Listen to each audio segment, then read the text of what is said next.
Good morning India. आपके math पे छाए हुए अंधेरे को चलिए दूर करते हैं।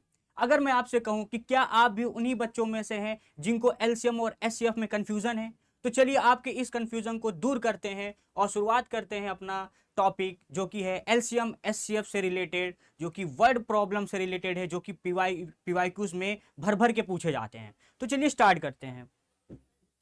लेकिन उससे पहले हम ये समझेंगे कि कैसे हम समझेंगे कि क्या हमारा एलसीएम है और कौन सा क्वेश्चन हमारा एचसीएफ है। तो आपको देखो यहां पे कुछ मैंने कीवर्ड्स लिखे हैं जिनसे आप आइडेंटिफाई कर सकते हैं कि आपको क्वेश्चन में एलसीएम फाइंड करना है या एलसीएम फाइंड करना है। ठीक है, बट आप एक बात का ध्यान देना, ये जो कीवर्ड्स हैं यहां पे कुछ ऐसे भी वर्ड हैं, जरूरी नहीं कि उनके होने पे आपको एलसीएम फाइंड करना पड़े। हो सकता है वहां पे आपको एचसीएफ फाइंड करना पड़ेगा। तो मैं आपको जरूर बता दूंगा, क्योंकि आपको फिर यहां पे ऐसा ना हो जाए कि आप रट लो कि ये वर्ड आएगा तो यही होगा और पता चला आपने लगा दिया एलसीएम और लगाना था वहां पे एचसीएफ। तो ये कंफ्यूजन भी मैं आपका दूर करने वाला हूं और ये क्लास आपके लिए बहुत इंटरेस्टिंग रहेगी, तो इसको अंत तक जरूर देखिएगा। तो देखिए, सबसे पहले अगर मैं समझूं कि एलसीएम को हम कैसे आइडेंटिफाई करेंगे, तो वहां पे कुछ कीवर्ड्स ऐसे मिलेंगे आपको, जैसे कि आप यहां पे देखो स्मॉलेस्ट। अगर आपके क्वेश्चन में स्मॉलेस्ट वर्ड दिख रहा है, लेकिन आपको यह भी समझना होगा कि उसका मीनिंग क्या है। सेंटेंस में आपको मीनिंग के साथ स्मॉलेस्ट समझना होगा, ठीक है। फिर ऐसे ही मिनिमम, अगर मिनिमम वर्ड आ जाए, फिर टुगेदर अगेन आ जाए, जब आ जाए एक साथ। मैंने आपको लास्ट क्लास में, अगर आपने लास्ट क्लास नहीं देखा मेरा, तो पहले आप वहां से जाके कॉन्सेप्ट सीख लो, फिर ये वीडियो देखो, तो आपको बहुत क्लियरिटी के साथ सारे क्वेश्चन समझ में आएंगे। तो वहां पे मैंने आपको ये बताया था कि एलसीएम में टुगेदर वाला क्वेश्चन बहुत पूछता है कि एक साथ उन्होंने स्टार्ट किया, अब वो कौन सा टाइम होगा जब वो दोबारा एक साथ वही काम कर रहे होंगे। तो जब भी इस टाइप का क्वेश्चन आएगा तो आपको वहां पे टुगेदर अगेन वाला कॉन्सेप्ट अगर दिख गया तो यानी कि वहां पे आपको एलसीएम निकालना है। फिर कोई इवेंट साइमल्टेनियसली हो रहा हो, है ना, एक साथ अकर हो रहा हो, जैसे कि आपसे कह दिया जाएगा कि बेल है जो कि 9 सेकंड पे, 12 सेकंड पे एंड 15 सेकंड पे एक साथ बजे, तो अगली बार वो एक साथ कब रिंग करेंगे या कब बजेंगे। तो इस टाइप की जब भी क्वेश्चंस या फिर आपको इस टाइप के कीवर्ड्स अगर आपके क्वेश्चन में है, तो यहां पे आपको एलसीएम लगाना होगा, ठीक है। ऐसे अगर हम बात करें एचसीएफ में, तो एचसीएफ में आपको देखना होगा मैक्सिमम, ठीक है। यहां पे आपको क्या वर्ड दिखेगा, मैक्सिमम, और क्या दिखेगा, ग्रेटेस्ट, है ना, या तो मैक्सिमम लिखा होगा या फिर ग्रेटेस्ट लिखा होगा। फिर अगला है डिवाइड इनटू ग्रुप्स, ठीक है। अगर आपको लास्ट क्लास याद हो तो मैंने वहां पे समोसा और रसगुल्ला को क्या किया था, हमने डिवाइड किया था ना, प्लेट्स में लगाए थे। तो जब इस टाइप का आपके क्वेश्चन में मीनिंग निकल के आएगा कि आपको किन्हीं आर्टिकल्स को या आइटम्स को ग्रुप में डिवाइड करना है, तो आप समझ जाना वहां पे एचसीएफ आपको फाइंड करने के लिए कहा जाएगा।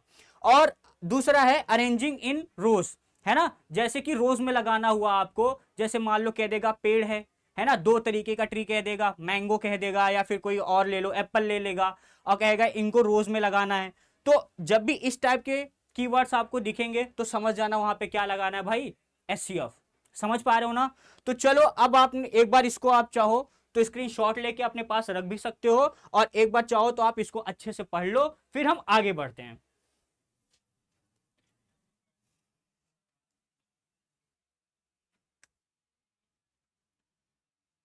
तो चलो भाई देखो, ये हमारा एक क्वेश्चन है, इसको आप जल्दी से सॉल्व करो, है ना। लास्ट क्लास में मैंने ये कराया था, तो इस बार भी मैंने एक क्वेश्चन ले लिया। ये पीवाईक्यू है, ये सारे क्वेश्चन आपके बोर्ड एग्जाम में पूछे गए हैं। तो चलो इसको जल्दी से सॉल्व करते हैं।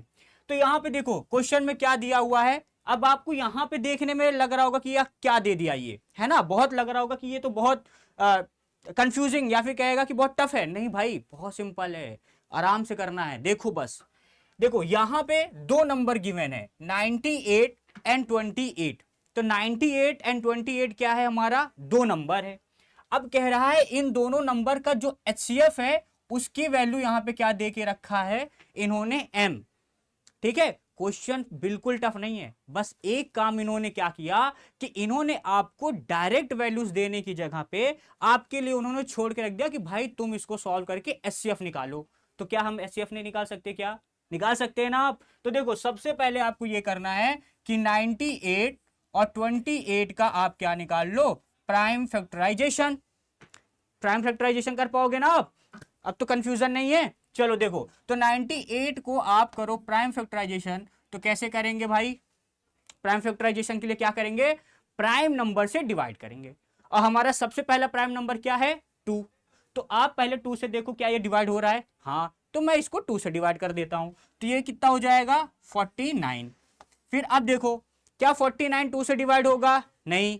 3 से होगा? नहीं। 5 से होगा? नहीं। 7 से हो जाएगा, ये 7 का स्क्वायर है, तो आप इसको 7 से डिवाइड करोगे तो 7 टाइम्स जाएगा, है ना। और ये आपको कब तक डिवाइड करना होता है? जब तक 1 ना आ जाए। तो फिर से आप इसको 7 से डिवाइड करो, तो यहां पे आप फिर से 7 से डिवाइड करेंगे तो रिजल्ट क्या आ गया? 1। तो यानी कि 98 का जब हमने प्राइम फैक्टराइजेशन किया तो हमें क्या मिला? 2 इंटू 7 इंटू 7। इसी तरीके से हम 28 का भी निकाल लेंगे भाई, कोई दिक्कत है? चलो 28 का करते हैं। ये 2 से डिवाइड हो जाएगा, है ना, तो कितना हो जाएगा? 14। फिर 2 से करो 7 टाइम्स, एंड फिर 7 से कर देंगे 1। तो हमने भाई प्राइम फैक्टराइजेशन दोनों का निकाल लिया। तो अब 98 का प्राइम फैक्टराइजेशन लिख दो, तो क्या हो जाएगा? 2 इंटू 7 इंटू 7, या फिर आप इसको ऐसे भी लिख सकते हो, 2 इंटू 7 स्क्वायर, है ना। दोनों मेथड सीख लेते हैं।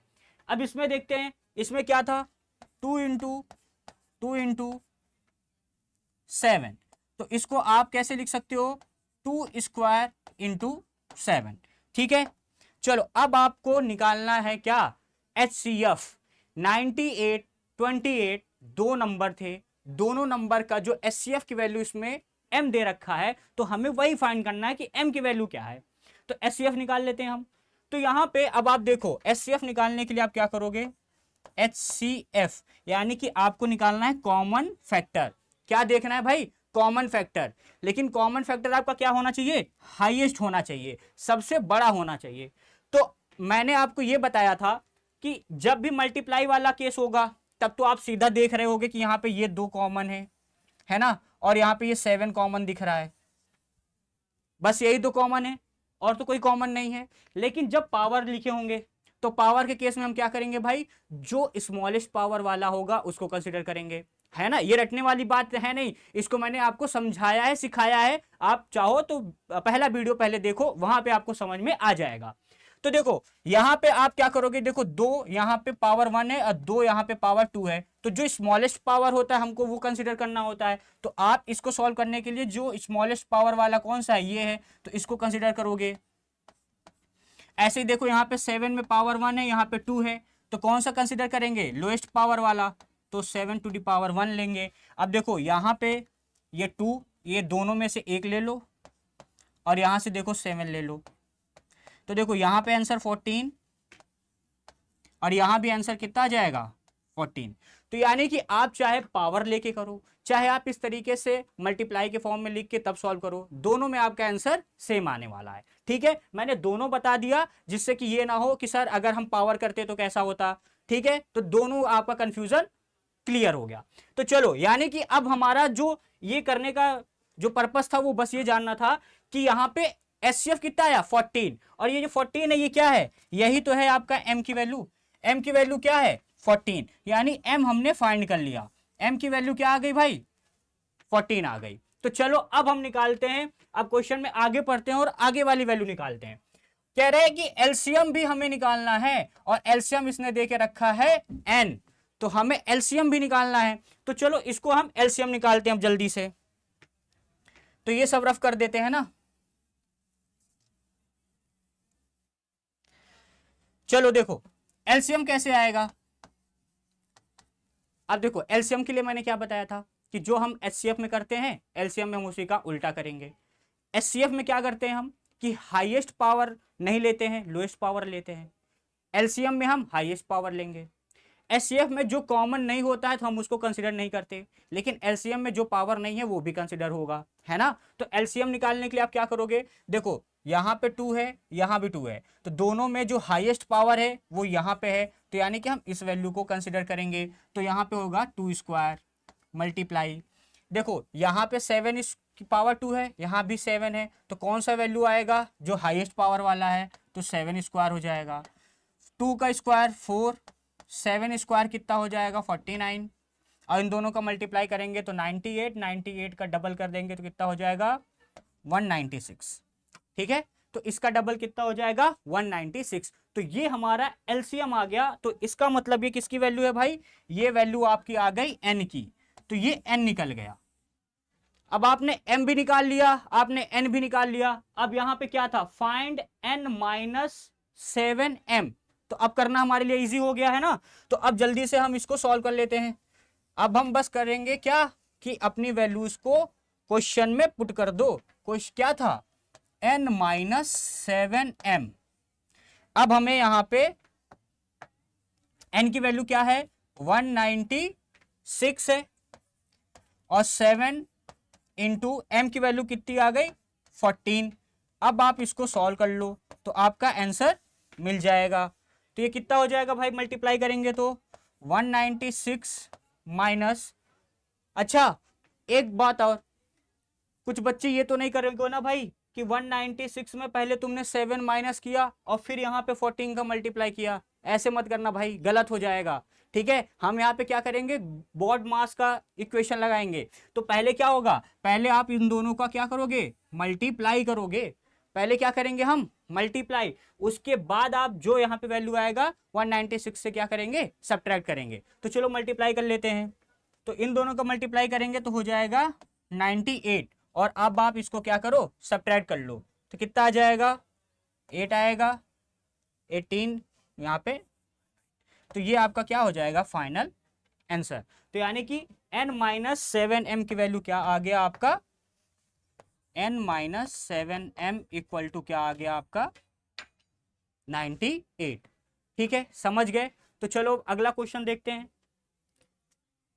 तो देखो अब हमारे जो क्वेश्चन है वो किस पे आ गए, वर्ड प्रॉब्लम पे। तो अब इनको समझते हैं। अब यहाँ पे आपको जो कीवर्ड्स मैंने बताए हैं आपको उनके साथ इसको आपको देखना है, तो आपको तुरंत समझ में आ जाएगा कि एलसीएम है या एचसीएफ।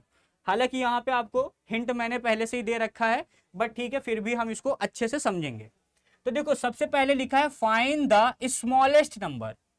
तो सबसे पहला आपको कीवर्ड क्या मिल गया, स्मॉलेस्ट नंबर मिल गया ना। अब देखो which when divided by 12, 15 and 20 leaves remainder 7 in each case. देखो यहां पे पहला हमें क्या कीवर्ड मिला, स्मॉलेस्ट नंबर। दूसरा मैंने ये बताया था कि एलसीएम क्या करता है, एलसीएम डिवाइड करने जाता है और एचसीएफ खुद डिवाइड होता है। तो यहां पे देखो अगला जो स्टेटमेंट था उससे क्या सेंस मिल रहा है कि आपको कह रहा है यहां पे कोई एक ऐसा नंबर होगा और ये जो नंबर होगा ये स्मॉलेस्ट नंबर होगा, और इसको विच व्हेन डिवाइडेड बाई यानी कि जब इस नंबर को आप डिवाइड करोगे 12 से, इस नंबर को आप जब डिवाइड करोगे 15 से, और इस नंबर को जब आप डिवाइड करोगे 20 से, तो जो रिमाइंडर है वो तीनों में क्या आना चाहिए, 7 आना चाहिए, है ना। तो क्या कह रहा है कि डिवाइड करेगा ना, तो डिवाइड जब करने जाएगा तो क्या निकालना होता है, एलसीएम। तो हमें दो यहाँ पे कीवर्ड्स मिल गए। एक तो हमें ये मिल गया कि स्मॉलेस्ट नंबर, और दूसरा हमने क्वेश्चन से क्या समझा कि डिवाइड करने जाएगा। तो जब करने जाएगा तो क्या निकालना रहेगा भाई, एलसीएम। तो अब आप इसको इजिली सॉल्व कर सकते हो। तो कैसे करेंगे, तो सबसे पहले आप क्या करो, 12, 15 एंड 20 इन तीनों का निकाल लो क्या आप, एलसीएम, है ना। इनका क्या निकाल लेते हैं हम, एलसीएम। तो देखो जरूरी नहीं है कि आप अलग अलग निकालो, 12 का अलग से प्राइम फैक्टराइजेशन करो, 15 का अलग से करो, जरूरी नहीं है। आप तीनों का एक साथ प्राइम फैक्टराइजेशन कर सकते हो। ठीक है, तो यहाँ पे हम तीनों का एक साथ प्राइम फैक्टराइजेशन कर देते हैं। तो देखो इसका जब हम प्राइम फैक्टराइजेशन करेंगे तो देखो सबसे पहले कौन सा नंबर लेंगे, स्मॉलेस्ट, जो कि है 2। सबसे छोटा प्राइम नंबर क्या है 2, उसके बाद क्या है 3, उसके बाद क्या है 5, उसके बाद क्या है 7। तो शुरुआत कहां से होगी, 2 से। तो देखो यहां पे 2 से आप करो तो ये 6 टाइम्स हो जाएगा, बट ये डिवाइड नहीं होगा। तो जो डिवाइड नहीं होगा उसको ऐसे ही रहने देना, ठीक है, टेंशन नहीं लेने का। ये मत सोचना कि अरे तीनों का एक साथ कर रहे हैं, 12 तो हो गया, 15 नहीं हो रहा है तो 15 का क्या करें, कुछ नहीं भाई, उसको ऐसे छोड़ दो, कोई टेंशन नहीं है। जो डिवाइड होगा बस उसे करो। तो 15 नहीं हो रहा है डिवाइड तो छोड़ दो 15 को, तो इसको ऐसे ही लिख दो। फिर अगला देखो, क्या 20 डिवाइड हो जाएगा 2 से? हाँ, तो आप यहाँ पे 10 लिख दो। फिर देखो, अब देखो क्या इनमें ऐसे नंबर्स हैं जो 2 से डिवाइड हो जाएंगे? हाँ, 6 भी है, 10 भी है, तो इसलिए हम 2 से फिर से डिवाइड कराएंगे। तो यहाँ पे 3 टाइम्स हो जाएगा, ये 15 ही रहेगा और यहाँ पे 5 आ जाएगा। अब देखो, क्या इसमें जो 3, 15 और 5, क्या इनमें ऐसा कोई नंबर है जो 2 से डिवाइड होगा? नहीं। तो जब नहीं होगा तो हम अगले वाले प्राइम नंबर पे आ जाएंगे, और 2 के बाद का प्राइम नंबर क्या है भाई? 3। तो इसलिए अब हम करेंगे 3 से डिवाइड। तो देखो 3 से ये डिवाइड होके क्या आ जाएगा? 1। और हमें कब तक करना रहता है? जब तक 1 ना आ जाए। तो देखो 12 वाली सीरीज में तो 1 आ गया। अब देखो यहाँ पे तो 15 भी 3 से डिवाइड होके कितने टाइम्स डिवाइड करेगा? 5 टाइम्स। तो 3 5 जा कितना होता है भाई? 15 होता है। फिर अगला देखो, 5 डिवाइड होगा? नहीं। अब देखो यहां तो 1 आ गया, बट इन दोनों को हमें 1 बनाना है, और 1 बनाने के लिए किससे डिवाइड होंगे? 5 से। तो इनको 5 से कर दो डिवाइड। तो यहां पे 1, यहां पे 1, यहां पे 1, सब में आ गया। तो यानी कि इन जो नंबर्स थे हमारे 12, 15 एंड 20, तो इसका जब हमने प्राइम फैक्टराइजेशन किया तो ये आया हमारा नंबर, है ना। तो प्राइम फैक्टराइजेशन में ये नंबर्स आए, और इन नंबर्स को आप मल्टीप्लाई कर दो तो आपको क्या मिल जाएगा? एलसीएम। तो एलसीएम हमारा क्या हो जाएगा? तो 2 मल्टीप्लाई 2 मल्टीप्लाई 3 मल्टीप्लाई 5। तो करो भाई, मल्टीप्लाई करो। 2 2 जा 4, 4 3 जा 12, और 12 5 जा 60। तो इसका जो एलसीएम है वो कितना आ गया? 60। अब देखो, अब कॉन्सेप्ट सीखो। ये तो हो गया सोल्यूशन, इतना तो हमारा हो गया सोल्यूशन। तो इसको अब रफ कर दे रहा हूं, कोई जरूरत नहीं है। अब हम अपना कॉन्सेप्ट सीखते हैं इस क्वेश्चन पे। तो इसका मतलब क्या हुआ? क्वेश्चन का मीनिंग क्या निकल के आया? क्या सेंस बना रहा है? देखो क्वेश्चन था, find the smallest number which when divided by 12, 15, 20 leaves remainder 7 in each case. तो यानी कि हमने निकाला कि 60 हमारा वो सबसे छोटा स्मॉलेस्ट नंबर है जो 12 से भी डिवाइड हो जाएगा, 15 से भी हो जाएगा, 20 से भी हो जाएगा, बट हमें चाहिए रिमाइंडर। हमें चाहिए रिमाइंडर। तो जब हमें रिमाइंडर चाहिए तो देयरफॉर रिक्वायर्ड नंबर जो होगा वो क्या होगा? तो भाई 60 में आप ऐड कर दो ये 7, जितना हमें रिमाइंडर चाहिए वो इसके एलसीएम में ऐड कर दो, तो हमारा नंबर हो गया 67। तो यानी कि जो हमारा फाइनल आंसर है वो क्या है? 67। अब आप चाहो तो करके देखो, अगर आप 67 को अगर आप 67 को डिवाइड कराओगे 12 से तो देखो रिमाइंडर क्या आता है। तो यहां पे ये 5 टाइम्स जाएगा, 60 आएगा, रिमाइंडर में क्या आ गया? 7। अगर आप 67 को डिवाइड कराओगे 15 से तो 4 टाइम्स जाएगा, 60 आएगा, रिमाइंडर क्या आ गया? 7। ऐसे ही अगर आप 67 को डिवाइड करा दो 20 से तो 23 जा कितना हो जाएगा? 60, और रिमाइंडर में क्या आ गया? 7। तो देखो leaves remainder 7 in each case. तो देखो सब में आ रहा है कि नहीं? ये देखो यहां भी आपका 7 आया, इसमें भी 7 आया, और यहां भी। यानी कि जब आपने 12 से डिवाइड किया तो भी 7, 15 से डिवाइड किया तो भी 7 आ गया, 20 से डिवाइड किया आपने तो भी 7 आ गया। तो इस तरीके से आपको सॉल्व करना है। तो ये रहा आपका सेकंड क्वेश्चन। अब इसमें देखते हैं कि क्या इसमें पूछा गया है, हम कैसे डिसाइड करेंगे कि एलसीएम है या एचसीएफ। तो चलो क्वेश्चन पढ़ते हैं। सबसे पहले तो है फाइंड द ग्रेटेस्ट नंबर।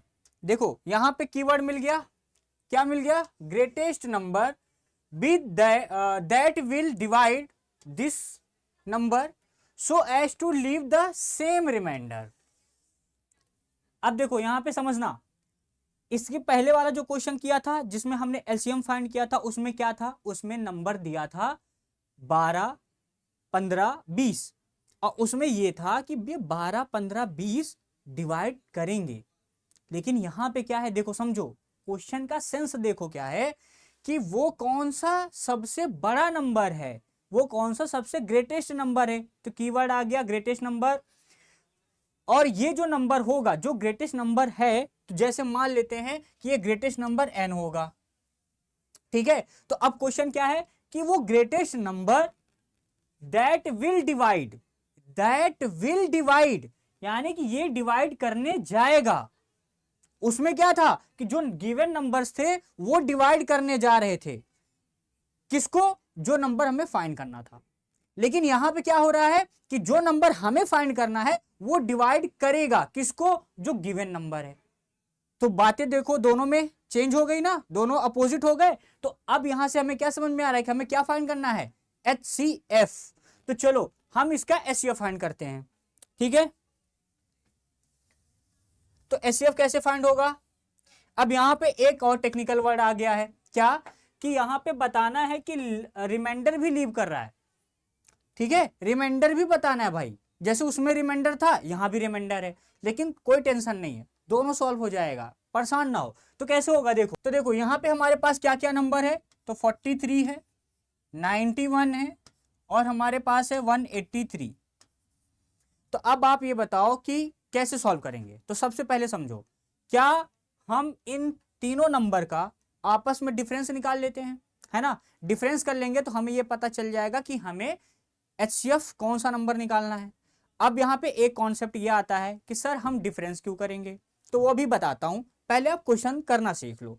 तो देखो सबसे पहले आप क्या करो, इन दोनों का डिफरेंस ले लो, फिर आप इन दोनों नंबर का डिफरेंस ले लो और उसके बाद आप इन दोनों नंबर का डिफरेंस ले लो, ठीक है। अब आप करोगे क्या कि जब आप इन दोनों का डिफरेंस लोगे तो देखो क्या वैल्यू आएगा। तो अगर मैं इन दोनों का डिफरेंस ले लूंगा तो कितना आ जाएगा, यहाँ पे 48 आएगा, है ना। 48 आ जाएगा और इन दोनों का डिफरेंस लेंगे तो कितना आएगा भाई, तो 3 में 1 गया, यहाँ पे 2 और यहाँ पे 92। और अगर इन दोनों का डिफरेंस लेंगे तो क्या आएगा, जो बड़े वाले नंबर हैं तो इसका हो जाएगा 140, है ना। तो देखो हमने क्या किया, डिफरेंस ले लिया। तो डिफरेंस में हमें क्या क्या नंबर मिल गया, 48, 92 और इस 140 को हम यहां लिख लेते हैं 140। अब इसका हम कर लेंगे क्या, HCF फाइंड करेंगे। इन तीनों नंबर का हम क्या निकालेंगे, HCF।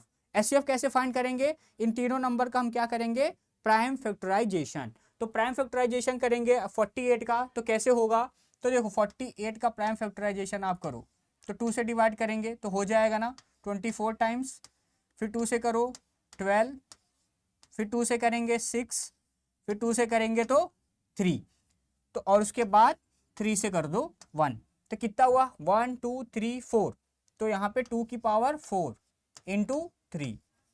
फिर अब आप क्या करो, अब आप 92 का कर लो, 92 का हो जाएगा, 2 से करो डिवाइड, कितने टाइम्स होगा 46, फिर 2 से करो आप 23। अब 23 किसी से कटता है क्या भाई, 23 प्राइम नंबर ही है तो ये 23 से ही कटेगा। तो आप 23 से डिवाइड करो, तो यहाँ पे इसका 92 का क्या आ गया, 2 का स्क्वायर इंटू 23। अब हम अगला नंबर करेंगे, ठीक है, जो कि हमारा 140, इसका कर लो भाई 70 35। फिर अब देखो यहाँ पे किससे होगा, 5 से 7 टाइम्स, फिर 7 से कर लो 1, तो यहाँ पे क्या आ गया 2 स्क्वायर इंटू 5 इंटू 7। तो ये हमारा क्या आ गया, प्राइम फैक्टराइजेशन, ठीक है। क्या आ गया भाई, प्राइम फैक्टराइजेशन आ गया। अब यहां से समझो हमें निकालना है HCF। तो HCF के लिए हमने क्या बताया था कि HCF क्योंकि हाईएस्ट कॉमन फैक्टर है, तो हाईएस्ट कॉमन फैक्टर निकालने के लिए हम लोएस्ट पावर लेंगे। क्या लेंगे, लोएस्ट पावर।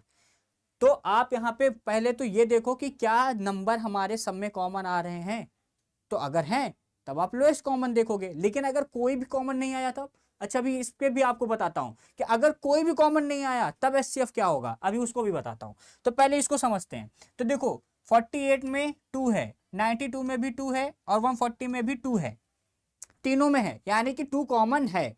अब आपको इन तीनों में देखना है कि जो लोएस्ट पावर है वो कहां पे है। तो देखो यहाँ पे 2 है, यहाँ भी 2 है, यहाँ 4 है, तो लोएस्ट पावर कितना है 2। तो HCF निकालने के लिए आप क्या करोगे, 2 का स्क्वायर, क्योंकि जो लोएस्ट पावर है आपको वही कंसिडर करना है। अब देखो यहाँ पे 3 है, यहाँ 23 है, यहाँ 7 है और 5 है, तो यानी कि ऐसा कोई नंबर और है ही नहीं जो कॉमन हो रहा हो, तो हम उसको नहीं कंसिडर करेंगे। तो यही हमारा HCF हो गया। तो HCF कितना हो गया 4।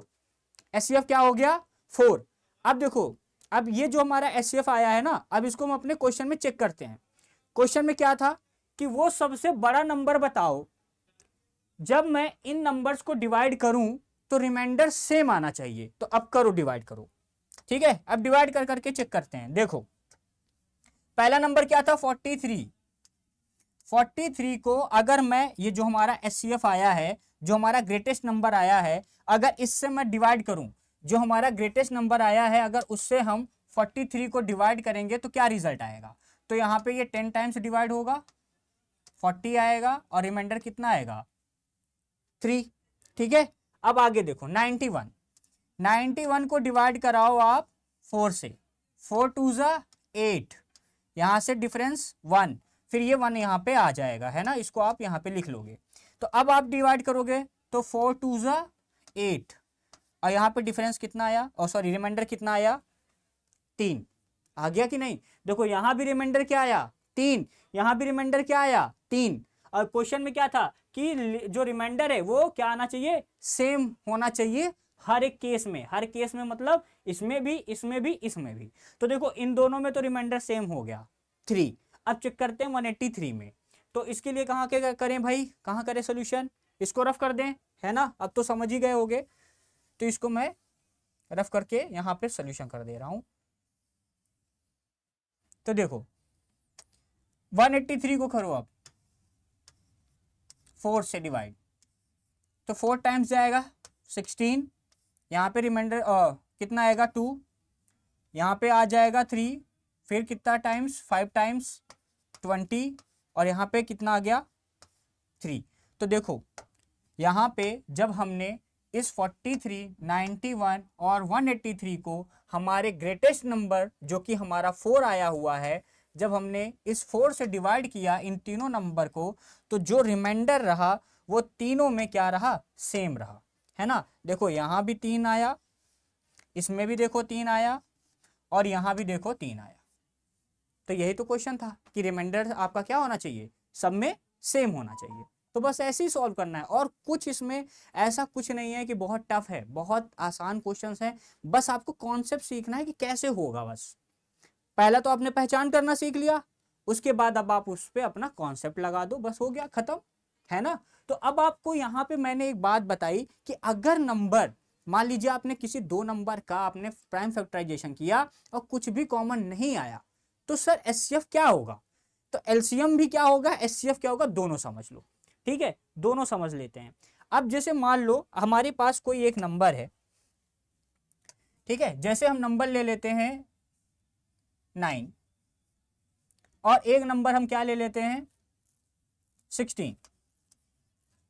ठीक है, ये हमारे पास दो नंबर हो गए।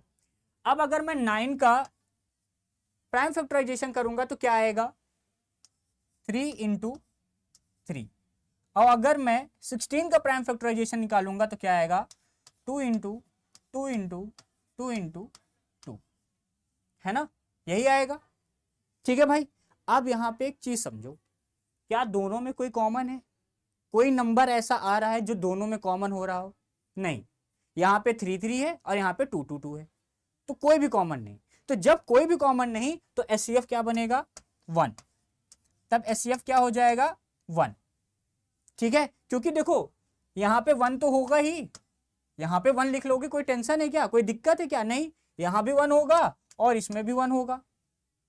तो देखो 1 तो हर जगह, मैंने क्या बताया था लास्ट क्लास में, 1 is the universal factor of all number, बताया था ना। तो बस वही कॉन्सेप्ट यहाँ पे यूज हो गया। अगर कुछ भी कॉमन नहीं है तो इसका मतलब है कि 1 कॉमन होगा, क्योंकि 1 जो है वो हर एक नंबर का क्या होता है, फैक्टर होता है। तो 1 यहाँ पे कॉमन आ जाएगा, तो एचसीएफ हमारा 1 हो गया। और एलसीएम के लिए क्या करोगे, एलसीएम में क्या बताए थे, एचसीएफ में क्या था कि कॉमन रहेगा तो लेंगे, कॉमन नहीं है तो नहीं लेंगे। लेकिन एलसीएम में उल्टा हो जाता है ना, एलसीएम में क्या हो जाता है, अगर कॉमन है तो ठीक है, बट नहीं है तो भी लेना है। तो इसमें कुछ भी कॉमन नहीं है तो कोई बात नहीं, फिर भी आप सारे नंबर ले लो। तो यानी कि अब आप क्या करोगे, इन सभी नंबर का और इन सभी नंबर से मल्टीप्लाई कराओगे। तो यानी कि बाय डिफॉल्ट आप किसका किसका मल्टीप्लाई करा रहे हो, 16 और 9 का। तो आप एलसीएम निकालने के लिए 16 और 9 का क्या कर दो, मल्टीप्लाई तो आपको क्या मिल जाएगा, एलसीएम। समझ गए बात। चलो अब अपने वापस से क्वेश्चन पे आते हैं और हम यहाँ पे ये समझते हैं कि सर हम डिफरेंस क्यों कर रहे थे। ठीक है, डिफरेंस क्यों कर रहे हैं ये हम समझते हैं। चलिए तो कॉन्सेप्ट सीखते हैं कि मैंने यहाँ पे सबसे पहले डिफरेंस क्यों निकाला और उस डिफरेंस का मैंने एचसीएफ क्यों निकाला। ठीक है, हमने डायरेक्ट इन नंबर्स का एचसीएफ क्यों नहीं किया, समझते हैं। तो देखो आप पहले एक छोटा सा एग्जांपल से समझते हैं फिर आगे बढ़ते हैं। जैसे अगर मैं कहूँ कि कोई नंबर है, जैसे मान लो एक नंबर है 13, एक नंबर है 17 और एक नंबर हो गया आपका मान लो 21। ठीक है, ये 3 नंबर हो गए। अगर मैं इस 13 को, मतलब कि आप ये सोचो कि अगर आपको मैं ये कहूं कि डायरेक्ट थोड़ा सोचना कि इन नंबर्स को किसी ऐसे नंबर से डिवाइड कर दो कि रिमाइंडर सब में सेम आ जाए। तो देखो अब डिवाइड करने जाओगे तो 2 से भी हो जाएगा, 3 से भी होगा, 4 से भी होगा, 5 से भी होगा, 6 से भी होगा। डिवाइड सबसे होगा और सब में रिमाइंडर कुछ ना कुछ आएगा, क्योंकि ये कंप्लीट डिवाइड नहीं होंगे। ये ऐसे नंबर हैं जो किसी दूसरे नंबर से कंप्लीट डिवाइड नहीं होंगे, रिमाइंडर कुछ ना कुछ तो आएगा। लेकिन हमें ऐसे नंबर से डिवाइड कराना है जिसमें रिमाइंडर सब में सेम आए। ठीक है, एग्जांपल के लिए समझते हैं। जैसे अगर मैं इसको डिवाइड कराना चाहूं तो मैं 5 से डिवाइड करा सकता हूं, तो फिर मुझे इसको भी 5 से डिवाइड कराना होगा, फिर मुझे इसको भी 5 से डिवाइड कराना होगा, है ना। तीनों को 5 से डिवाइड कराओ। तो देखो यहाँ पे अगर मैं 5 से डिवाइड कराऊंगा तो 5 2 ज़ा 10, रिमाइंडर कितना आया 3। यहाँ पे डिवाइड कराओगे 5 3 ज़ा 15, रिमाइंडर कितना आया 2। यहाँ पे 5 से कराऊंगा 5 4 ज़ा 20 और रिमाइंडर कितना आया 1। तो भाई सब में रिमाइंडर क्या आ गया, डिफरेंट डिफरेंट। हमें क्या चाहिए, सेम रिमाइंडर। तो सेम रिमाइंडर के लिए हम क्या करेंगे, तो देखो समझते हैं। तो सेम रिमाइंडर के लिए हम क्या करेंगे, तो पहला नंबर 13 था, 17 एंड 21। तो देखो हम क्या करते हैं, इसको 4 से डिवाइड कराते हैं, इसको भी फिर हमें 4 से डिवाइड कराना होगा और इस नंबर को भी हमको क्या कराना होगा, 4 से डिवाइड कराना होगा। तो अब आप कराओ, तो 4 से कराओगे तो 4 3 ज़ा 12, रिमाइंडर 1। 4 से कराओगे 4 4 ज़ा 16, रिमाइंडर 1। 4 से कराओगे 4 5 ज़ा 20, रिमाइंडर 1। सब में 1 1 आ गया ना। अब आप यहाँ पे कॉन्सेप्ट सीखना। कॉन्सेप्ट ये था कि जब आप 13 17 और 21, आपका यही नंबर था ना, 13 था, 17 था और 21 था। अब आप ले लो इनका डिफरेंस। तो जब आप डिफरेंस लेते हो तो देखो क्या डिफरेंस आया 4, इन दोनों में क्या डिफरेंस आया 4, और जो लास्ट वाला जो सबसे बड़ा नंबर है और जो सबसे छोटा है, इन दोनों का डिफरेंस ले लो, कितना आया भाई 8। कुछ समझ पा रहे हो, कुछ कनेक्शन बन रहा है ना, इस वाले क्वेश्चन से कनेक्शन बन रहा है। देखो मैंने किससे डिवाइड किया, 4 से। 4 से डिवाइड करने पे सब में रिमाइंडर सेम आया, और जब हमने इनका डिफरेंस लिया तो भी आपका यहाँ पे डिफरेंस क्या आ रहा है, देखो 4 आ रहा है, 4 आ रहा है और 8 आ रहा है। समझ पाए ना बात। यानी कि डिफरेंस आप इसलिए करते हो कि जो डिफरेंस है ना, डिफरेंस करने पे हमें यह पता चल जाता है कि जो गिवन नंबर आएगा, डिफरेंस करने पे जो गिवन नंबर आएगा वो वैसा नंबर होगा जो कंप्लीट डिवाइड कर रहा होगा, जो इसको क्या कर रहा होगा, कंप्लीट डिवाइड। ठीक है, तो इसलिए हम क्या करते हैं, डिफरेंस निकालते हैं। अब देखो यहाँ पे 4 आया, यहाँ 4 आया, यहाँ 8 आया। अब 4 4 8 इन तीनों नंबर का जब हम एचसीएफ निकालने जाएंगे तो रिजल्ट में हमें 4 ही मिलेगा, और हमारा वही देखो डिवाइजर था। समझे बात। तो इसलिए हम क्या करते हैं, तीनों नंबर का डिफरेंस ले लेते हैं। समझ गए छोटे से एग्जांपल से। ठीक है, चलो अब आगे समझते हैं। ये हो गया, अब आगे समझते हैं। अब देखो ये भी बहुत प्यारा सा क्वेश्चन है। ठीक है, अब यहाँ पे देखो क्या है, पहले तो क्वेश्चन को आप रीड करो। ठीक है, और उसके बाद आप पहले वीडियो पॉज कर लो, क्वेश्चन को रीड करो और कमेंट में लिखो कि इसको पढ़ के क्या समझ में आया। क्वेश्चन में एचसीएफ निकालना है या एलसीएम निकालना है।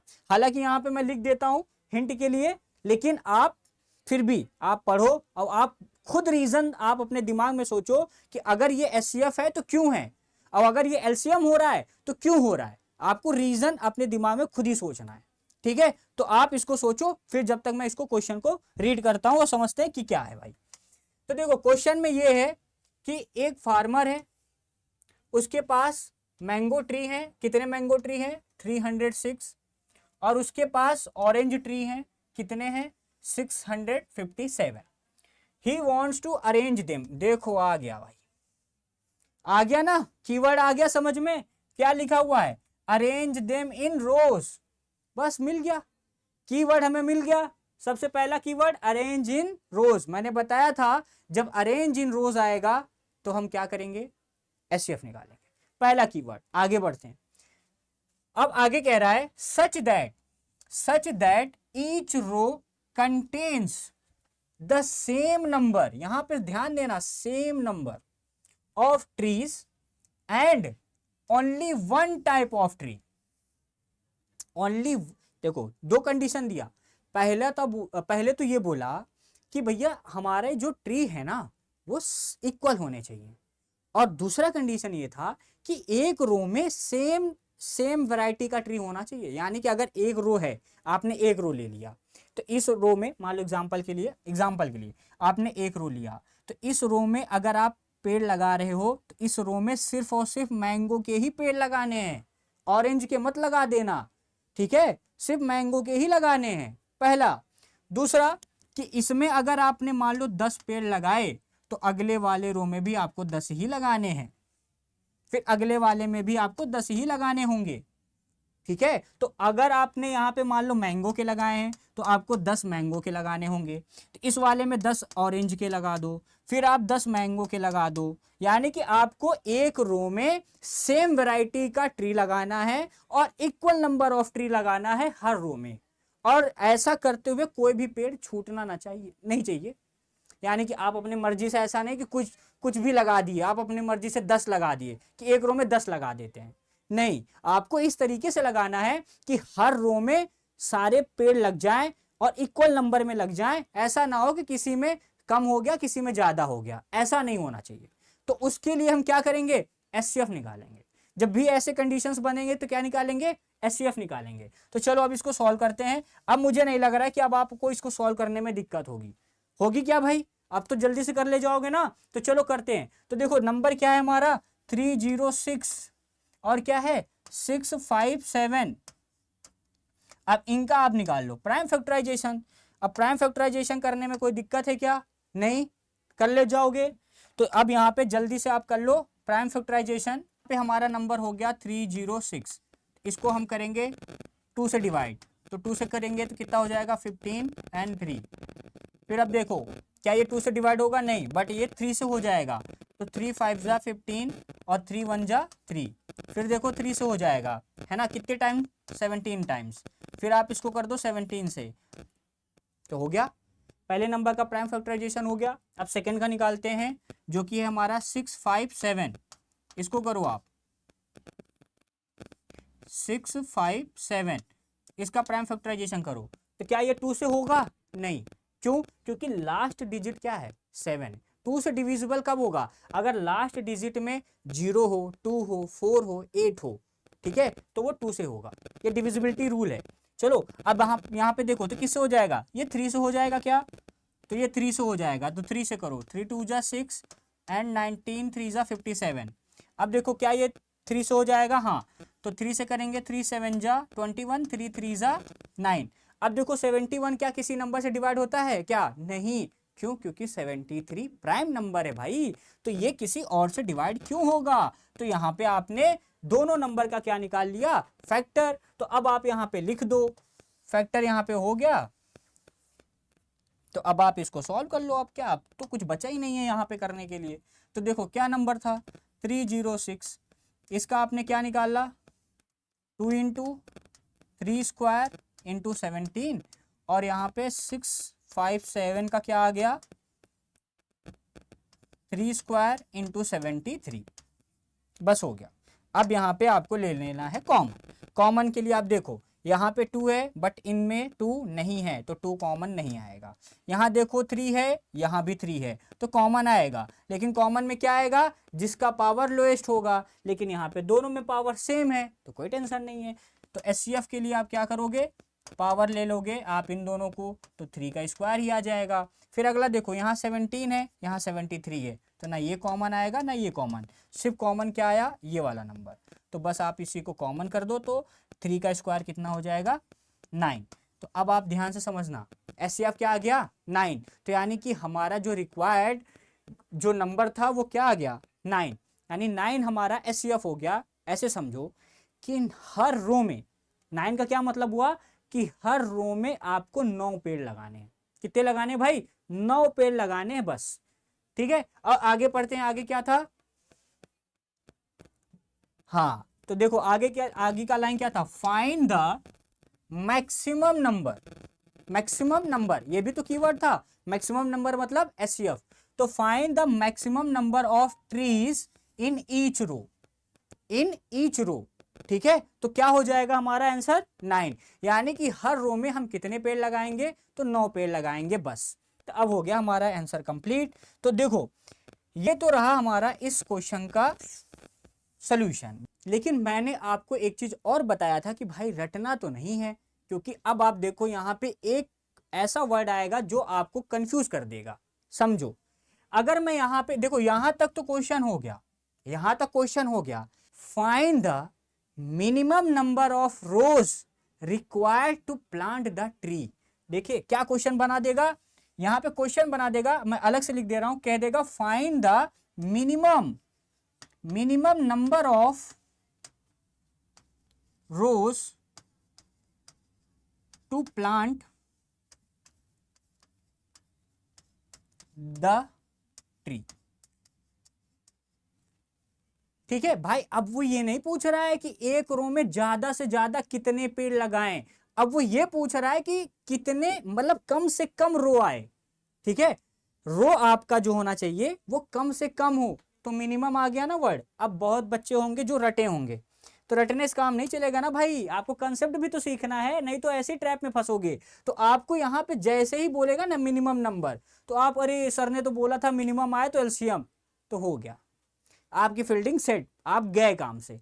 तो यही तो नहीं करना है क्वेश्चन में हमको, उसका क्या, मैंने क्या कहा था, क्वेश्चन में सेंस भी समझना पड़ेगा हमें। हाँ, कुछ चीजें हैं कि कीवर्ड्स का यूज करके हम अपना कॉन्सेप्ट समझ सकते हैं कि भाई एलसीएम है या एचसीएफ, जल्दी से समझ सकते हैं। लेकिन कभी कभी वो आपको इस तरीके से ट्रैप में फंसा सकता है, तो उससे बचने के लिए आपको क्या करना होगा कि क्वेश्चन की जो मीनिंग है, जो उसका क्या मतलब कि क्या कहना चाह रहा है वो भी समझते जाओ ना। अब क्वेश्चन वही है, सेम क्वेश्चन है, बस उसने एक वर्ड डाल दिया मिनिमम, और आप कंफ्यूज हो जाओगे, सोचोगे ये तो एलसीएम है। हो गया, यहीं पे आपका काम हो जाएगा तमाम। तो ये काम नहीं करना है। अब इसको देखो कैसे करेंगे। अब देखो हमने एचसीएफ, यहाँ पे इसको निकालने के लिए भी एचसीएफ ही निकालना है भाई, कुछ अलग नहीं करना है। अगर ये क्वेश्चन ना लिख के find the maximum number of tree, ये ना लिख के अगर ये लिखता ना, तो भी हम एचसीएफ ही निकालते। लेकिन इसका सोल्यूशन देखो क्या आएगा। देखो एचसीएफ क्या आया हमारा? 9। एचसीएफ क्या आया? 9। यानी कि कह रहे हैं ना मिनिमम नंबर ऑफ रोज आपको लगाने, कम से कम। यानी कि देखो एक रो में आप 9 पेड़ लगाओगे, फिर अगले वाले में 9 लगाओगे, फिर अगले वाले में 9 लगाओगे, अगले वाले में 9 लगाओगे, तो इस तरीके से आपके रोज बनते जाएंगे। यानी ये पहला रो होगा, ये दूसरा रो होगा, ये तीसरा होगा, ये चौथा। तो ऐसे कितने रो बनेंगे, और वो रो आपका कम से कम होना चाहिए। तो कैसे करोगे? तो आप इसको, जो हमारा ये नंबर है 306, इसको आप क्या करो, डिवाइड करा दो 9 से। ठीक है, तो क्या आएगा? 9 3 जा 27, यहां पे रिमाइंडर कितना आ जाएगा 3, और यहां पे 6, 9 4 जा 36। यानी कि देखो, यानी कि आपको मैंगो ट्री लगाने के लिए आपको टोटल 34 रोज का इस्तेमाल करना पड़ेगा। 34 रो आपके लगेंगे। ठीक है, मैंगो ट्री लगाने के लिए कितने रो लगेंगे? 34। इसी तरीके से आप ये निकाल लो कि अगर आपको 657 ऑरेंज ट्री लगाने हैं तो कितने रो का रिक्वायरमेंट होगा। अगर आप एक रो में 9 ट्रीज लगा रहे हैं तो अगर एक रो में 9 ट्री लगा रहे हो तो इतने ट्री लगाने के लिए आपको कितना रो चाहिए। तो आप इसको कर लो डिवाइड, तो कितना हो जाएगा भाई? 9 7 जा 63, यहाँ पे 2 7, और 9 3 जा हो जाएगा 27। तो यानी कि देखो आपको 73 रोज लगाने होंगे, मतलब आपको 73 रोज का रिक्वायरमेंट होगा 657 ऑरेंज के ट्री लगाने के लिए, और आपको 34 रोज का रिक्वायरमेंट होगा 306 मैंगो के लगाने के लिए, मैंगो ट्री लगाने के लिए। तो यानी कि मिनिमम आपको कितने रो का रिक्वायरमेंट हो गया? तो बस इस 34 और इस 73 को ऐड कर दो तो 34 प्लस 73 टोटल हो जाएगा 107। यानी आपको मिनिमम 107 रोज का रिक्वायरमेंट होगा ये टोटल ट्री आपको लगाने के लिए। आया समझ में ना भाई? देखो ऐसे ही आप ट्रैप में फंस जाते हो। तो इसी तरीके से आपको क्वेश्चन को समझना है, कॉन्सेप्ट सीखना है, ठीक है? क्योंकि अब क्वेश्चन आपको क्रिटिकल बेस्ड थिंकिंग पे आ रहा है भाई, कॉम्पिटेंसी बेस्ड पे आ रहा है। तो जब आपको यही नहीं क्लियर रहेगा तो फिर हो गया फिर आपका। चलो आगे बढ़ते हैं, अगला सवाल, ठीक है? अब देखो ये जो पिछला सवाल था एग्जैक्टली वैसा ही है, कुछ अलग नहीं है। आपको बस यहाँ पे क्या ध्यान देना है, देखो a merchant has 382 kg T और 572 kg कॉफी। यहाँ पे भी दो चीजें हैं, टी है और कॉफी है। He wants to pack them in identical packets. आ गया ना? क्या आइडेंटिकल पैकेट्स, वहां पे क्या था? Same number. यहाँ पे पैकेट है लेकिन आइडेंटिकल का मतलब कि सबका साइज सेम होना चाहिए, ऐसा नहीं कि कोई ज्यादा हो कोई कम, आइडेंटिकल होना चाहिए यानी सेम होना चाहिए। सच that each packet contains either T और कॉफी। और आपको इस तरीके से पैकेट तैयार करना है कि एक में टी हो और एक में कॉफी हो। And all packets are of the same weight. वही बात कि आपको जो पैकेट्स बनाने वो सेम होने चाहिए। तो find the maximum weight of each packet. कर ले जाओगे कि नहीं? सबसे पहले तो बताओ क्या फाइंड करोगे, एलसीएम या एचसीएफ? क्या बताओ, इस क्वेश्चन को पढ़ के क्या समझ में आ रहा है? यहाँ पे मैक्सिमम जो है वो क्या बता रहा है, क्या फाइंड करोगे, एलसीएम की एचसीएफ? बताओ। तो आप इसका क्या फाइंड करोगे, एचसीएफ। तो बस आपको यहाँ पे 382 और आपका 572 इनका आपको निकालना है सबसे पहले प्राइम फैक्टराइजेशन। और प्राइम फैक्टराइजेशन करके आप क्या कर दोगे, एचसीएफ फाइंड कर लोगे और आपका आंसर आ गया। ठीक है, कर ले जाओगे। ठीक है, ये मैं क्वेश्चन लीव कर रहा हूं, मैं नहीं सॉल्व कर रहा हूं क्योंकि पिछले वाले की तरह है, वीडियो लंबी ना बने इसलिए मैं छोड़ रहा हूं। बट मैं ये जानता हूं कि आप कर ले जाओगे। अब आप मेरे धुरंधर हो गए हो, मुझे पता है अब आप कर ले जाओगे। मुझे अब आप पे इतना भरोसा हो गया है। आपको अपने पे है कि नहीं मुझे नहीं पता, लेकिन अगर आपने मेरा पहला वीडियो का कॉन्सेप्ट सीखा है और इस वीडियो को आप शुरू से कॉन्सेप्ट सीखते आ रहे हो, मुझे पता है आप कर ले जाओगे। मुझे आप पे भरोसा है और आप कर ले जाओगे, पक्का कर ले जाओगे। तो चलो आगे बढ़ते हैं। अब देखो अगला क्वेश्चन है। अब देखो यहाँ पे 3 बेल्स जो कि 9 सेकेंड, 12 सेकेंड और 15 सेकेंड के इंटरवल पे क्या करते हैं, रिंग करते हैं। देखो मैंने बताया था ना पहली स्लाइड में कि जब ये बता आए कि कोई इवेंट एक साथ हो रहा हो, साइमल्टेनियसली कोई इवेंट हो रहा हो, तो वहां पे हम क्या यूज करेंगे, एलसीएम। देखो हमारे कीवर्ड्स आने लगे। इफ दे टोल टुगेदर, देखो दूसरा हमारा कीवर्ड मिल गया together. After how many seconds will they toll together. तो बस हो गया।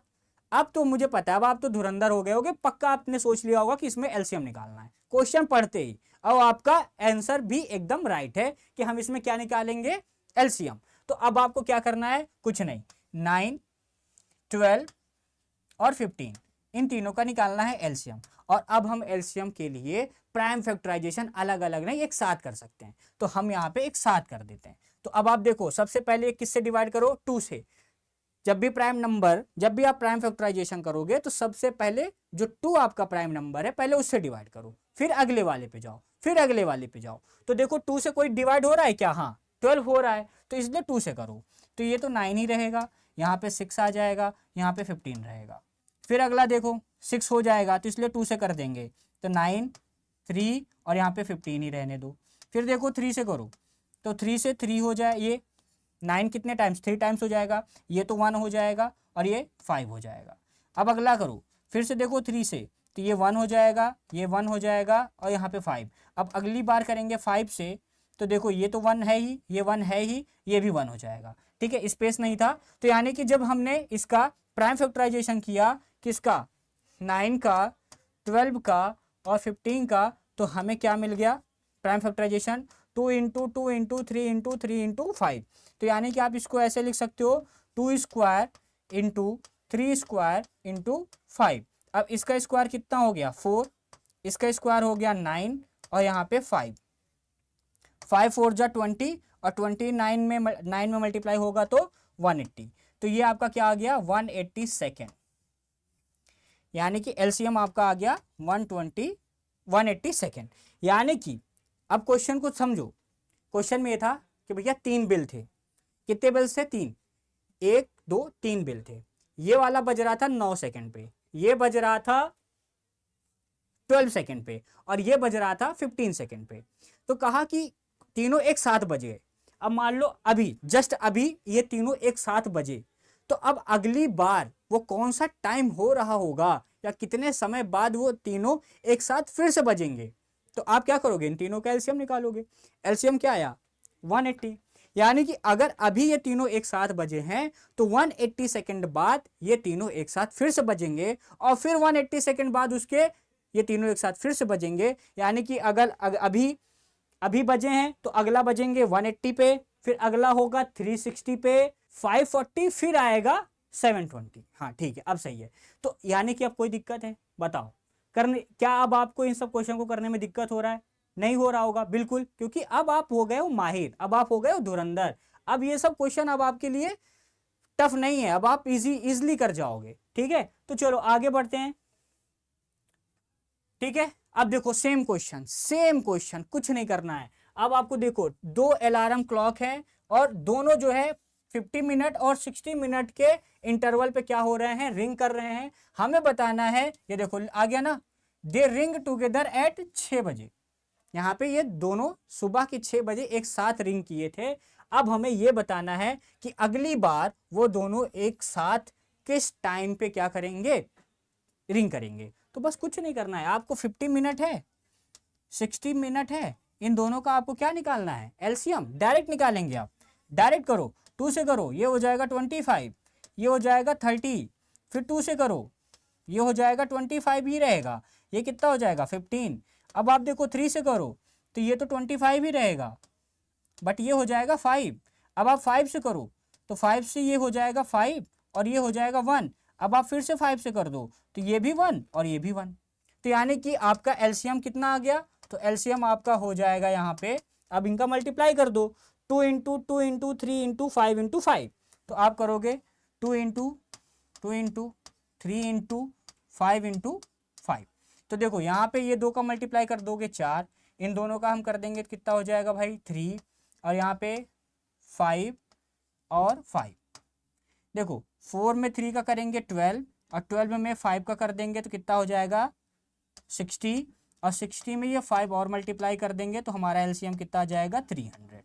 यानी 300 मिनट बाद, यानी कि जब ये दोनों बेल बजे थे तो 6 बज रहा था, तो अगली बार कब बजेंगे, तो अगली बार 300 मिनट बाद बजेंगे। अब ये 300 मिनट है तो 300 मिनट को चेंज करना होगा हमें घंटे में, आर में। तो हम इसको कैसे चेंज करेंगे, अब क्या ये भी नहीं आता क्या, आपको चेंज करना नहीं आता क्या? चलो नहीं आता तो सीख लो। देखो आपको पता है कि 1 आवर में, 1 घंटे में आपके टोटल 60 मिनट्स होते हैं, है ना भाई, 60 मिनट्स होते हैं। तो इसका मतलब है कि 2 घंटे में कितने होंगे, तो 2 घंटे में आपके हो जाएंगे 120 मिनट हो जाएंगे। फिर अगला अगर मैं कहूँ 3 घंटे में कितने होंगे भाई, तो 3 घंटे में आपके हो जाएंगे टोटल 180, यहाँ पे 180 मिनट हो जाएंगे।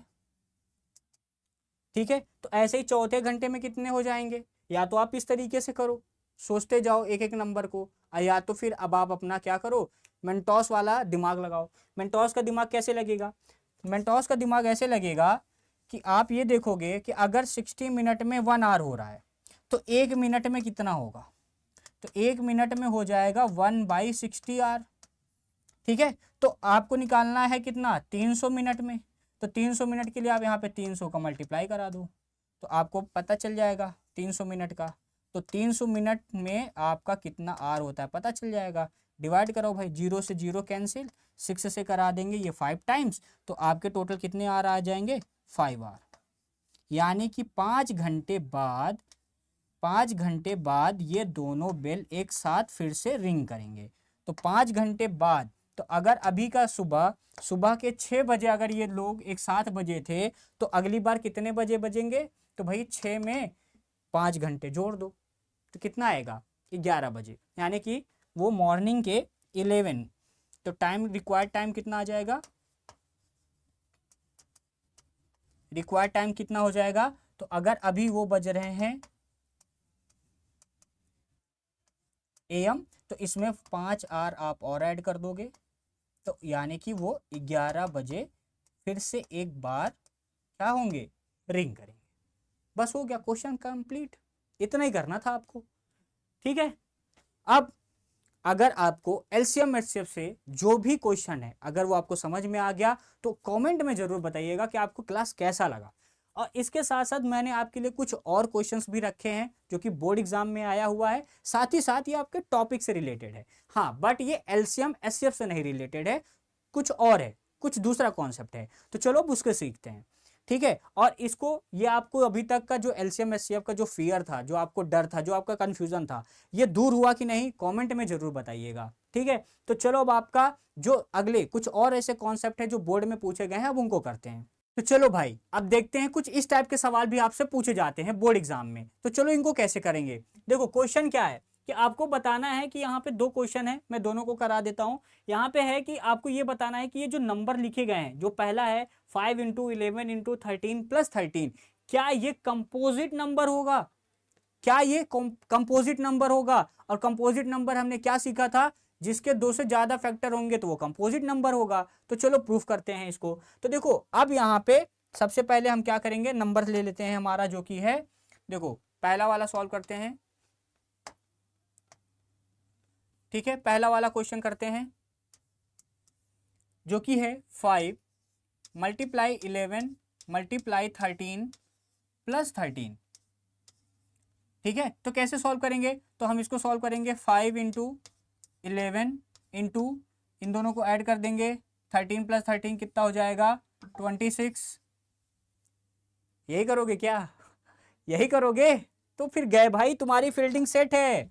अगर तुमने ये किया तो इसका मतलब तुम्हारी फील्डिंग सेट करके रखा है बोर्ड ने। यही तो नहीं करना है भाई आपको। यहाँ पे देखो कई बार होता है, हमें पता होता है, बट एग्जाम का प्रेशर ही ऐसा होता है कि कई बार हम ध्यान नहीं देते। तो आपको ध्यान से करना है, ठीक है। तो क्या गलती यहाँ पे हुई, आपने बोर्ड मास को नहीं फॉलो किया। तो चलो समझते हैं, ये इस तरीके से नहीं सॉल्व होगा, है ना। इसको आप कैसे सॉल्व करोगे, तो आप इसमें बोर्ड मास का पूरा ध्यान दोगे। तो क्या है भाई हमारा 5 × 11 × 13 + 13। अब ध्यान से देखो, ये जो हमारा यहाँ पे नंबर्स लिखे हैं ना, ये जो नंबर यहाँ पे इतना सा लिखा गया है, ये एक ही नंबर है। ये जो नंबर है ये एक नंबर है, और ये जो नंबर है ये दूसरा नंबर है। देखो जब भी हम नंबर को सेपरेट करेंगे कि कितने नंबर हैं, तो वो सेपरेट होता है प्लस या माइनस से, मल्टीप्लाई से नहीं। अगर जब तक मल्टीप्लाई चल रहा है तब तक यानी कि वो एक ही नंबर है, वो 2 नंबर नहीं होंगे। अगर मैं यहाँ कहूँ कि यहाँ पे कितने टर्म लिखे हैं, है ना, कितने टर्म्स लिखे हैं, तो 2 टर्म है बस। ये आपका पहला टर्म है, ये आपका दूसरा। और नंबर्स में कहूँ तो ये पूरा मल्टीप्लाई होके एक नंबर बनेगा, और यहाँ पे ये 13 दूसरा नंबर होगा। समझे ना बात। ये नहीं है कि यहाँ पे अगर मल्टीप्लाई चल रहा है तो ये 5 अलग है, 11 अलग है, 13 अलग है। नहीं भाई, ये एक ही नंबर है, ठीक है। तो अब आपको यहाँ पे जब आपने ये समझ लिया कि ये एक ही नंबर है, तो अब आप क्या करोगे, अब आप लोगे इनमें से कॉमन। क्यों कॉमन लेंगे, क्योंकि मुझे दिख रहा है कि इस नंबर में भी 13 है, इस नंबर में भी 13 है, तो 13 को हम ले सकते हैं कॉमन। तो अगर यहाँ से 13 कॉमन चला गया तो बचेगा कितना, 5 × 11, सिर्फ यही बचेगा। प्लस का साइन था तो प्लस लगा दो, और यहाँ पे 13 था, 13 तो कॉमन ही चला गया, तो यहाँ पे क्या बचेगा 1। तो अब आप इनको सॉल्व करो, तो ये हो गया 13, ये मल्टीप्लाई होके हो गया 55 + 1। तो इनको आप कर दो 13, और ये हो गया कितना 56, और ये होगा मल्टीप्लाई में। तो यानी कि आपने इस नंबर को सॉल्व किया तो आपको रिजल्ट क्या मिला, 13 × 56। और मैंने आपको एक बात बताया था कि जो 1 होता है, 1 is the universal factor of all the numbers. तो इसका मतलब है कि यहाँ पे 1 भी तो होगा, 1 भी होगा। तो अब आप सोचो ये एक ऐसा नंबर हो रहा होगा। अब आपको ये नहीं करना है कि आप यहाँ पे लगे इन दोनों का मल्टीप्लाई करने और फिर आपका जो नंबर आया फिर उसका निकालने लगे आप फैक्टर, और अब आप ये चेक कर रहे हो कि क्या इसका 2 से ज़्यादा फैक्टर बन रहा है कि नहीं। अगर ये आप कर रहे हो तो ये आप ठीक है, सही है, गलत नहीं है, लेकिन टाइम टेकिंग है। आपका बोर्ड में जो आपका जो टाइम है ना, कीमती समय, वो आप बर्बाद कर रहे होगे, है ना। तो वो नहीं करना है आपको। आपको ये वैसे भी ये 1 या 2 नंबर में ही पूछा जाएगा, तो क्यों अपना कीमती वक्त बर्बाद करोगे भाई। तो इसको कैसे करेंगे, कुछ नहीं, बस आप यहाँ पे देखो 13 और मल्टीप्लाई 56। अब मुझे दिख रहा है ना कि 56 एक ऐसा, देखो 13 तो प्राइम नंबर है, लेकिन 56 ऐसा नंबर है जो 2 से डिवाइड हो जाएगा कि नहीं भाई। अगर ये 2 से डिवाइड हो रहा है तो इसका मतलब कि यहाँ पे 2 से ज्यादा फैक्टर बन रहे हैं कि नहीं। और अगर यहाँ पे 2 से ज्यादा फैक्टर बन रहे हैं तो इसका मतलब है कि ये नंबर क्या है, कंपोजिट नंबर है कि नहीं। बिल्कुल हो गया, खत्म। तो आपको कुछ नहीं करना, यहीं तक आपको सॉल्व करना है। इसके बाद बस आपको एक लाइन लिखनी है, सिंस ये जो नंबर लिखा गया है, since 5 multiply 11 multiply 13 plus 13 have more than 2 factors, more than 2 factor, therefore it is composite number. बस हो गया, खत्म हो गया भाई, खत्म, और कुछ करना ही नहीं है। ठीक है, समझ गए। तो ऐसे आप सेकंड वाला भी कर लोगे, ठीक है, सेकंड वाला आप कर लोगे, लेकिन फिर भी मैं करा दे रहा हूं, लेकिन मैं बहुत जल्दी कराऊंगा, है ना। आप समझाने में टाइम वेस्ट नहीं करूंगा। तो जल्दी से समझते हैं सेकंड वाला कैसे करेंगे, वो भी इसी तरीके से करेंगे। तो यहाँ पे देखो नंबर क्या है, 6 multiply 5 multiply 4 multiply 3 multiply 2 into 1 और प्लस का 5। तो देखो यहां से यहां तक ये तो एक ही नंबर है, ये एक नंबर है, और 5 आपका दूसरा नंबर है। तो अब आप देखो यहाँ पे क्या है 5, और इस नंबर में भी क्या है 5, तो 5 आपका हो जाएगा कॉमन। तो अगर 5 कॉमन चला गया तो जो बचे नंबर है उनको लिखो, तो 6 लिखो मल्टीप्लाई 5 तो कॉमन ही आ गया, तो अब क्या लिखोगे 4 3, और इन दोनों का मल्टीप्लाई करोगे तो यही बचेगा। तो यानी कि आप लिखोगे 4 इंटू 3 इंटू 2, 1 तो इसके साथ मल्टीप्लाई होके सेम नंबर आएगा, प्लस का साइन है तो प्लस लगाओ, 5 क्योंकि कॉमन लिख लिए हो तो यहाँ पे बचेगा 1। अब यहाँ पे फिर से करो सॉल्व, तो ये कितना हो जाएगा भाई, मल्टीप्लाई करो तो ये भी कितना हो जाएगा 6 हो जाएगा, 6 और 6 में 6 का मल्टीप्लाई करो 36, ये हो गया मल्टीप्लाई 4 प्लस का 1।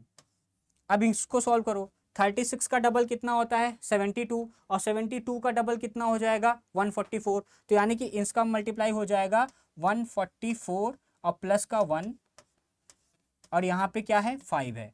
अब अगला स्टेप में इसको करेंगे तो ये कितना हो जाएगा, ऐड होके 145।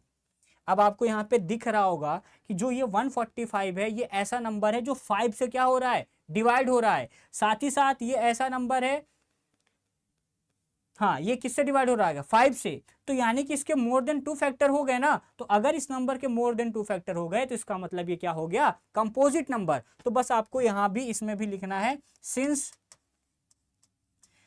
ये जो नंबर है बड़ा सा ये आप लिख लेना, ठीक है। फिर लिखना have more than 2 factor,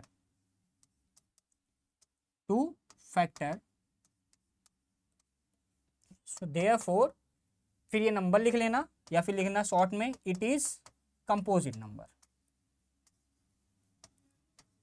it is composite number.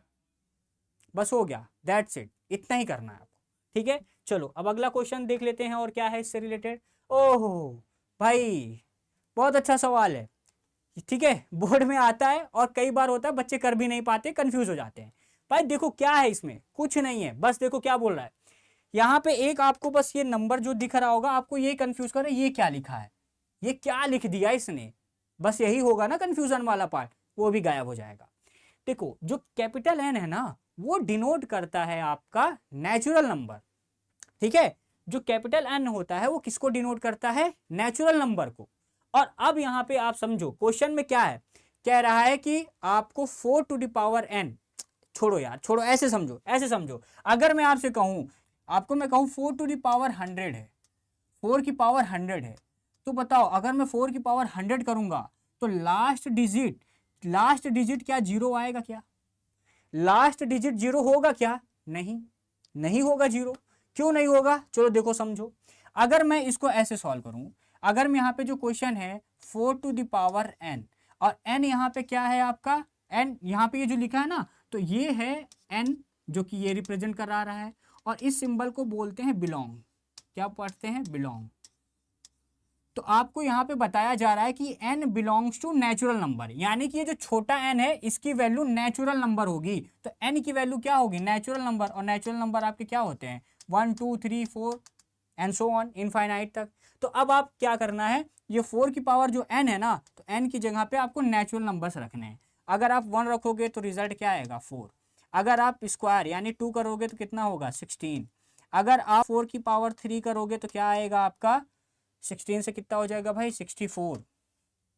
फिर अगर 4 की पावर आप 4 करोगे तो कितना रिजल्ट आएगा? यहाँ पे 256 आएगा।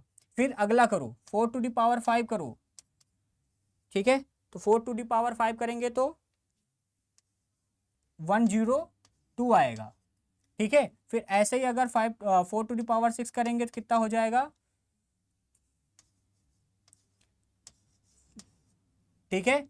और ऐसे ही 4 की पावर 7 करेंगे तो कितना हो जाएगा भाई? अब ठीक है, अब थोड़ा कर लेना, इतना तो मुझे भी नहीं याद है अब। यानी कि आप यहाँ पे ये देखो कि आप जो है 4 का पावर आप 1 रखो, 2 रखो, 3 रखो, 4 रखो, 5 रखो, 6 रखो, 7 रखो, तो आप देखो कि यहाँ पे क्या था? 4, फिर क्या हुआ? 6, देखो फिर क्या हुआ? 4, फिर क्या हुआ? 6, फिर क्या आया? 4, फिर क्या आया? 6। यानी कि आप 4 की पावर चाहे कुछ भी रखो, जो लास्ट डिजिट होगा या तो 4 होगा या 6 होगा। अब ये भी चेक कर लो कब 4 होगा कब 6 होगा।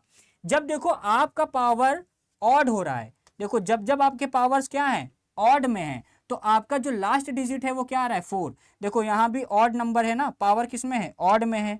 तो जब पावर ऑड में है तो देखो लास्ट डिजिट क्या आ रहा है? 4। देखो पावर ऑड में है तो लास्ट डिजिट क्या आ रहा है? 4। लेकिन जब आपके पावर्स इवन होंगे तो लास्ट डिजिट क्या आ रहा है? 6। देखो यहाँ पे इवन है तो लास्ट डिजिट क्या आया? 6। यहाँ पे देखो इवन है तो लास्ट डिजिट क्या आया? 6। यानी कि कभी भी जीरो नहीं आएगा, चाहे आप करके देख लो। आप 4 टू द पावर 100 भी करोगे ना तो 100 है, तो 100 कैसा नंबर है?